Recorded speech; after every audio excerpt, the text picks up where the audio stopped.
Hello everyone, আসসালামু আলাইকুম। It's me Shahria. চলে আসছি আপনাদের জন্য আরেকটা নতুন ব্লগ নিয়ে। তো আজকে হচ্ছে ঈদের সেকেন্ড ডে, আর আজকে হচ্ছে কি আমার আব্বু আম্মুদের আমাদের বাসায় আসার কথা, তাদের দাওয়াত ছিল, যার জন্য বাসায় অনেক কাজ, ঘর গোছানো থেকে শুরু করে রান্না বান্না অনেক কাজ পড়ে আছে। তাই আমি তাড়াতাড়ি ফ্রেশ হয়ে একটু আগে নাস্তা করে নিলাম, অ্যান্ড দেন ঘরটা একটু হালকা পাতলা গোছানোর পর চলে গেলাম রান্নাঘরে। বেশিরভাগ রান্না অবশ্যই আমার শাশুড়িই করলো, বাট আমি টুকটাক জাস্ট তাকে হেল্প করার জন্য ভাজা পোড়া যে আইটেমগুলো সেগুলোতে আমি হাত লাগিয়েছিলাম।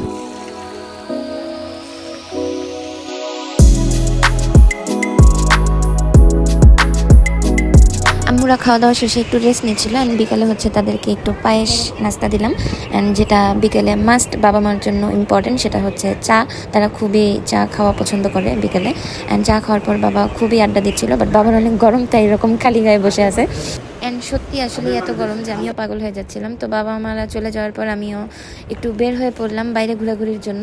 এই গরমের ভিতর ঘরের ভিতর আর ভালো লাগতেছিল না, তাই এই যে বের হওয়ার আগে উনি বাইকটা পরিষ্কার করতেছে।